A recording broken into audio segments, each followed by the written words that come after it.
Healing. Say it again. Slower. Listen to what it does in your mouth. 4 years. You have been healing for 4 years. Nobody heals for 4 years. Bones don't. Skin doesn't. Cut yourself and the body starts closing it before you've finished swearing, because the body has never been confused about what better means. Only you are confused. Only you have a wound that files paperwork. You're in a building. You've been in it a while. Every corridor has a door with your name on it, and behind the door is a man with a clipboard who looks a little like you, and he says what he said last time. He says, "You're doing the work," and you leave, and you feel lighter. And nothing outside the building has changed in 4 years. That isn't a metaphor. Go and check. Name one thing outside the building. Now, before you reach for it, this is not about the ones who are actually ill. If you're in the grip of something with a name, something that takes your sleep and your hands and your appetite, then healing is the correct word, slow is the correct speed, and you should not be taking instructions from a video. This one isn't for you. This is for the rest of us, the functional, the ones who took a vocabulary built for the drowning and used it as furniture. Here's what happened. It's older than you. A German with a mustache and a permanent headache wrote it down 140 years ago, and everybody nodded and went and did it anyway. When you can't reach a thing, you have 2 moves. You can grow, or you can announce the thing was never worth reaching, and that not reaching is in fact a higher form of life. The second is free. The second is instant. The second comes with a community. You didn't lower your standards. Say it properly. You renamed them. You took a failure and gave it a title. Not lazy, protecting my energy. Not avoidant, honoring my nervous system. Not stalled, in my healing era. Not afraid, setting a boundary. And every one of those sentences might be true. That's the trap. That's the entire trap. They aren't lies. They're a language in which nothing can ever be a failure.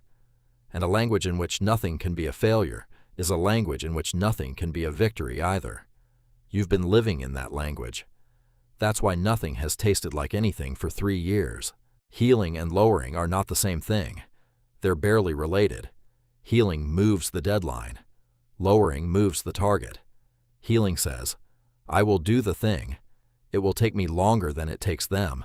I will be gentle with myself the entire duration. And at the end of it, the thing will be done. Lowering says, what thing? Only one of them has an end. Which brings us to the only question in this video that matters. What would done look like? Not better. Done. 1 sentence. If you can't answer it, you're not healing. You're a resident. Now watch what it costs. And watch it in order, because it doesn't arrive as a disaster. It arrives as a series of small mercies. Month 1, you let yourself off one thing. And you were right to. You were tired. The world was heavy. One thing is nothing. Month 4. The ruler is shorter. You don't remember shortening it. You'd swear on anything it's the same ruler. Month 9, you meet somebody doing the thing you used to do, and something turns over in your chest that you don't want to look at. And you hear yourself say, good for them, and it comes out at room temperature. Year 2, you're describing your own life in words handed to you by people who are selling something. Every one of them is soft. Every one of them ends the sentence.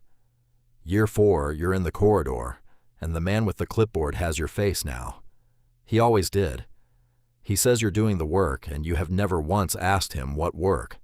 And there's the version you can put a number on.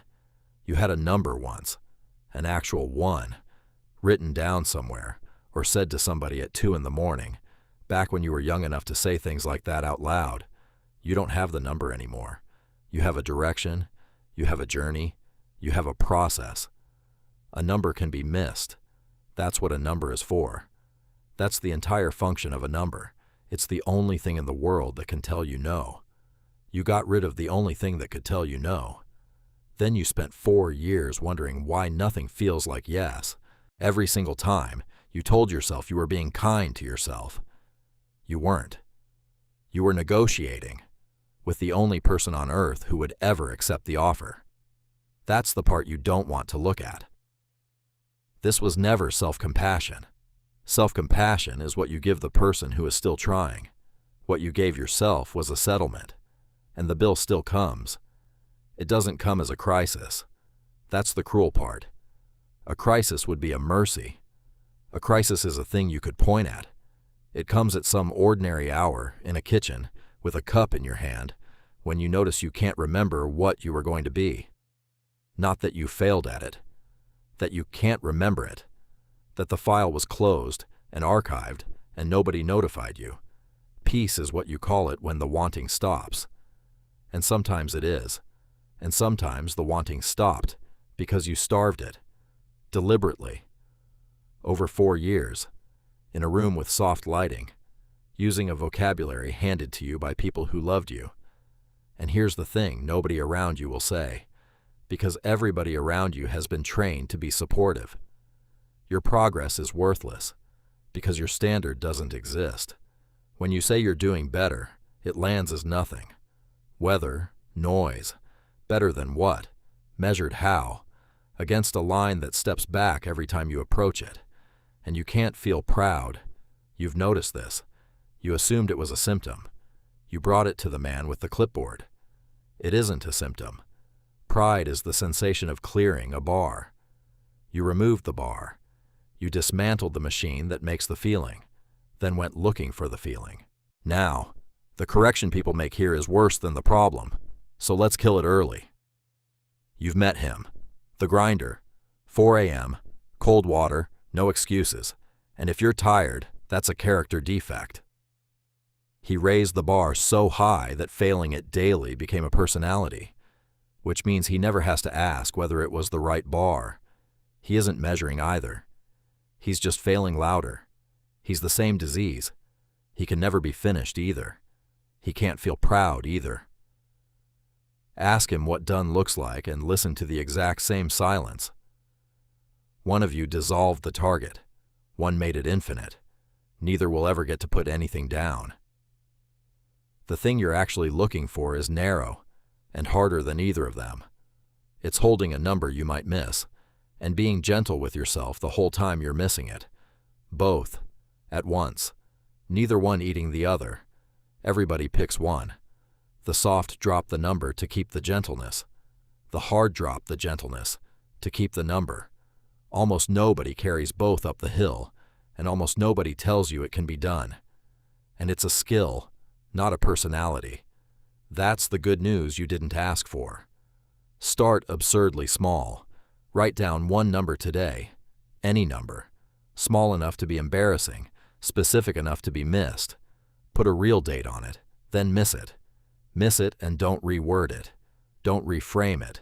Don't journal about what it revealed. Don't discover that the real lesson was self-acceptance. Look at the number. Look at where you are. Let the gap sit there being a gap. That's the entire exercise. It will feel unbearable. It's supposed to. You spent 4 years building a machine whose only function is to close that gap with language, and you're going to stand in front of it and not use it. Again. That's it. That's the whole muscle. Not punishment. Not discipline. Not becoming somebody harder than you are. Just the willingness to leave the number where it is and go again. You've been calling it healing this whole time. It was never healing. It was quitting with a vocabulary.